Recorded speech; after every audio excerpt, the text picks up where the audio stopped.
Oi, gente! Então, nós vamos aqui responder as nossas atividades sobre a Semana de Arte Moderna e a primeira fase do modernismo, né?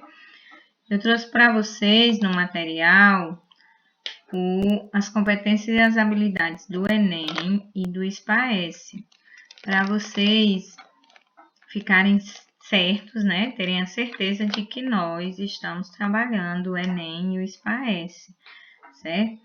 Essa atividade teve o objetivo de compreender o significado da Semana de Arte Moderna e seus pressupostos, né? Qual foi a importância desse movimento para a nossa arte e compreender as primeiras fases do modernismo, principalmente a primeira aí com os seus autores, né? Nós vimos Mário de Andrade, aqui eu trouxe nas atividades Oswald de Andrade e Manuel Bandeira.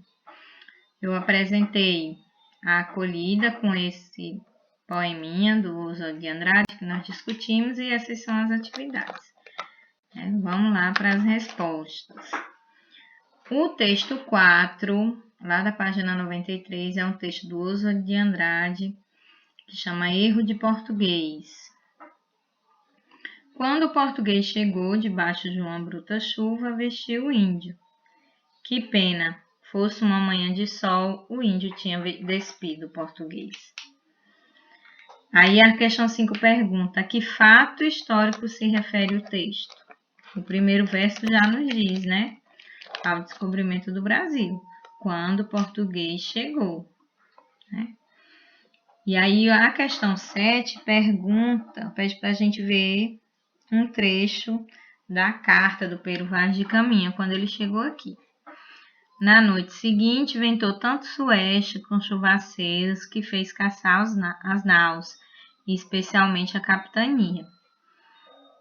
E aí ele pergunta: a versão de Oswald para esse fato sintetiza a linguagem da carta. Resume o que a carta quis dizer.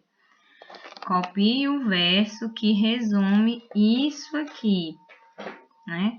O verso 2, debaixo de uma bruta chuva, porque ele diz: ventou tanto sueste com chuvaceiros, né? Aqui já nos diz aqui que é o verso 2. E aí ele pede para refletir sobre os sentidos de vestir, no verso vestir o índio. Além do significado denotativo, que é colocar a roupa em, né? Que eles colocaram uma roupa no índio, chegou aqui o índio estava nu, né? Eles colocaram a roupa, mas além disso, o que foi que eles fizeram também? Que outro significado a gente pode identificar? Então, qualquer resposta que vocês colocaram que fale da imposição da cultura portuguesa à cultura indígena está correta, viu? Isso aqui é uma resposta pessoal, você vai colocar com suas palavras, mas tem que ligar a essa questão da cultura portuguesa à cultura indígena. Vamos para o texto 5, também na página 93. Duas questõezinhas, a 10 e a 11. Diz assim: pronominais, um texto muito conhecido do Oswald de Andrade. Dê-me um cigarro, diz a gramática do professor e do aluno e do mulato sabido. Mas o bom negro e o bom branco da nação brasileira dizem todos os dias: deixa disso, camarada, me dá um cigarro. Nesse texto, qual das intenções do grupo modernista o poema destaca? Vocês vão ver lá naquele material, em slides que eu mandei na semana anterior, que tem várias características da primeira fase do modernismo, né? E aqui a gente pode ver a linguagem coloquial muito forte, porque ele está criticando, né? Que a gramática diz: dê-me um cigarro. Mas o bom branco, o bom negro, as pessoas de verdade que vivem nessa nação brasileira diz: me dá um cigarro. Então é a linguagem coloquial, a linguagem que cada um fala que está sendo destacado. E ele diz, né? Trata-se de um poema metalinguístico. Explica essa afirmativa.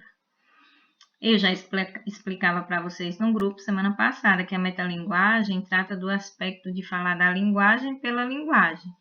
Nesse poema aqui, a gente vê ele falando da gramática, trazendo um aspecto da gramática né? Refletindo sobre isso. E está falando de um poema, né? Então, o fato dele refletir sobre um aspecto da linguagem, utilizando a linguagem, faz dele um poema metalinguístico, beleza? No texto 5, que é lá na página 134, né? Duas questõezinhas, do Manuel Bandeira. Quando a indesejada da gente chegar, não sei se dura ou caroável, meiga, carinhosa, né? Como tá aqui. Talvez eu tenha medo, talvez sorria ou diga: alô, iniludível. O meu dia foi bom, pode a noite descer, a noite com seus sortilégios. Encontrará lavrado o campo, a casa limpa, a mesa posta, cada coisa em seu lugar. Manuel Bandeira, que tratava muito do tema morte, porque ele vivia sempre à espera da morte, né? Ele vivia sempre doente, então ele tinha essa expectativa. Que eufemismo o poeta emprega para designar a morte? A gente viu também que eufemismo é aquela figura de linguagem que utiliza uma palavra para suavizar outra. Então ele usa indesejada das gentes, ninguém gosta, né? Ninguém deseja a morte, e iniludível, né? Iniludível se referindo à morte, né? Alô, morte, alô, iniludível. Por que é frequente o emprego de eufemismo para designar a morte? Aqui você vai fazer uma resposta pessoal, mas você tem que pensar por que as pessoas não gostam de falar a palavra morte e por que elas tendem a suavizar, certo? Então, qualquer resposta que explique isso está correta. E aí nós temos outro texto, né? O texto 6, da página 134. Outro do Manuel Bandeira. Estou farto do lirismo comedido, do lirismo bem comportado, do lirismo funcionário público com livro de ponto, expediente, protocolo e manifestações de apreço ao senhor diretor.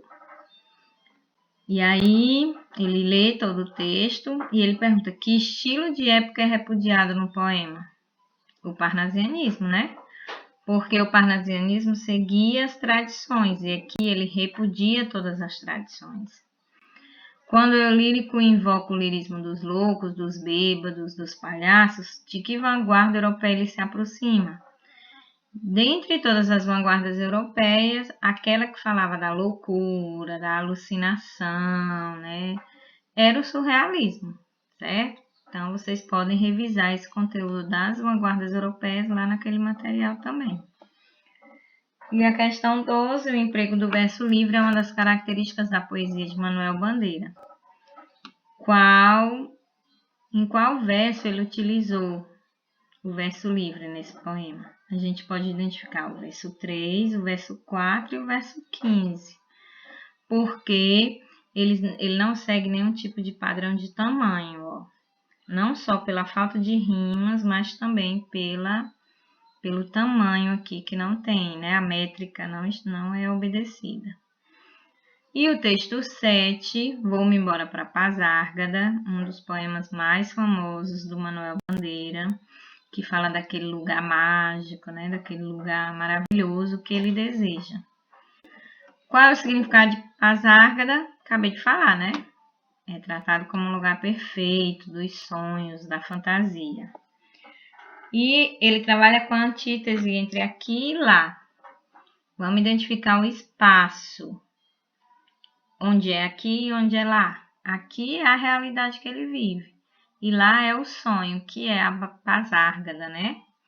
Não se esqueçam que a antítese é aquela figura de linguagem que aproxima palavras de sentidos contrários. Como aqui e lá, como morte e vida, dia e noite, claro e escuro, essas coisas. Que verso do poema sintetiza o motivo da evasão da realidade? Por que ele quer sair da realidade em que ele vive? Lá naquele verso que diz: aqui eu não sou feliz, né? Vou-me embora para Pazárgada, aqui eu não sou feliz.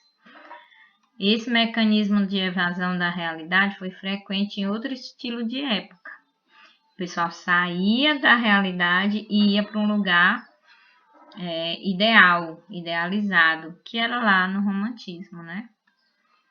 A realidade de Pasárgada não obedece à lógica. Anote 2 fatos dessa realidade, né? Lá em Pasárgada, o parentesco com Joana, a louca de Espanha, é impossível, porque como é que Manuel Bandeira ia ter um parentesco, né, com a louca da Espanha, a Joana, e chamar a mãe d'água para lhe contar a história, que é uma lenda, né?